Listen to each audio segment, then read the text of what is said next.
ಸಿದ್ದರಾಮಯ್ಯ ಸಾಹೇಬರು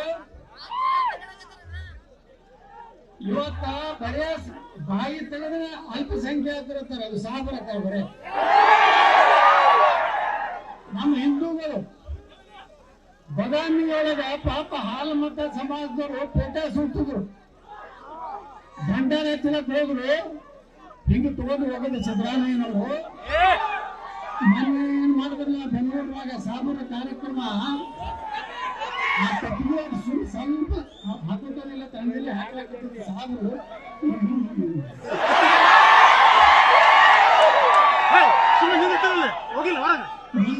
ಜನ್ಮ ಇದ್ರೆ ಮುಸಲ್ಮಾನನ ಆಗ್ತೇನೆ. ಹಿಂದೂಗಳಿಗೆ ಏನೇ ಪರಿಸ್ಥಿತಿ ಇವತ್ತ ಒಂದು ಲಿಸ್ಟ್ ಬಂದದ್ದು, ಮುಸಲ್ಮಾನರಿಗೆ ರೊಕ್ಕ ಕೊಡ್ಲಾಕತ್ತಾರ ಅವನು ಸಿದ್ದರಾಮಣ್ಣ. ಮುಸ್ಲಿಂ ಕಾಲನಿಗಳನ್ನು 1000 ಕೋಟಿ ರೂಪಾಯಿ ಆಯ್ತು ಡೆವಲಪ್ಮೆಂಟ್ ಬೇಡ. ಇಮಾಮರಿಗೆ ಮಸೀದಿ ಒಳಗಿರ್ತಾರಲ್ಲ ಮುಲ್ಲಾಗಳಿಗೆ ತಿಂಗಳ 6000 ರೂಪಾಯಿ. ಒಂದು ಲಗ್ನ ಆಗ್ತೀನಿ ಅಂದ್ರೆ ಒಂದತ್ರ ಆಗೋದಿಲ್ಲ ಬಿಡು, 50,000 ರೂಪಾಯಿ. ಹಾಗಾದ್ರೆ 4 ಲಗ್ನ ಅಂದ್ರೆ 52 ಲಕ್ಷ ರೂಪಾಯಿ ಬರ್ತಾರೆ. ವಿದೇಶಕ್ಕೆ ಮುಸ್ಲಿಮರು ಮಕ್ಕಳು ಕಲಿಯಕ್ಕೆ ಹೋದ್ರೆ 30 ಲಕ್ಷ ಆಯ್ತು. ಮತ್ತು ಮುಸ್ಲಿಂ ಹೆಣ್ಣು ಮಕ್ಕಳಿಗೆ ಕರಾಟೆ ಕಲಿಸ್ತಾನೆ ಸಿದ್ದರಾಮಯ್ಯ. ಎದಕ್ಕೆ ಕರಾಟೆ? ಆದ್ರೆ ಹಿಂದೂ ಹೆಣ್ಣು ಮಕ್ಕಳ ಮೇಲೆ ದಬ್ಬಾಳಿಕೆ ದೌರ್ಜನ್ಯ ಮಾಡಲಿಕ್ಕೆ ನೀವೆಲ್ಲ ಜಾಗೃತಿ ಆಗಬೇಕು. ವಕಫ್ ಆಸ್ತಿ ಕಂಪೌಂಡ್ ಕಟ್ಲಕ್ಕೆ 150 ಕೋಟಿ ರೂಪಾಯಿ.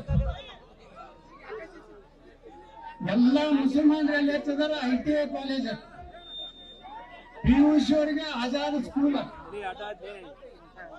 3 ಉರ್ದು ಶಾಲೆಗಳು, ಮುಸ್ಲಿಂ ಯುವಕರಿಗೆ ಸ್ಟಾರ್ಟ್ಅಪ್, ಮದ್ರಸಾಗಳಲ್ಲಿ ಏನು ಕಲಿಸ್ತಾರಲ್ಲ ಅವ್ರಿಗೆ ಕಂಪ್ಯೂಟರ್ ಕೊಡ್ತಾರೆ. ಮುಸ್ಲಿಂ ಮಕ್ಕಳಿಗೆ ವೃತ್ತಿಪರ ತರಬೇತಿ, ಬೆಂಗಳೂರಿನ ಹೊಸ ಹಜ್ ಭವನ, ಕ್ರೈಸ್ತರ ಅಭಿವೃದ್ಧಿಗೆ 250 ಕೋಟಿ. ಅಂದ್ರೆ ಸರ್ಕಾರ ಹಿಂದೂಗಳ ಪರವಾಗಿ ಇವತ್ತಿಲ್ಲ. ಭಾರತದ ಟಿಪ್ಪು ಸುಲ್ತಾನ್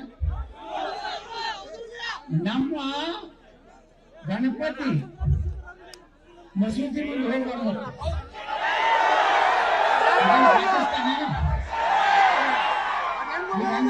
ಒಂದು ಕಡೆ ಬಂದ್ ಮಾಡಿದ್ರೆ ನಾ ಕೇಳಿದಿಲ್ಲ, ಯಾಕೆ ಬಂದ್ ಮಾಡಿ ದೊಡ್ಡ ಮಸೀದಿ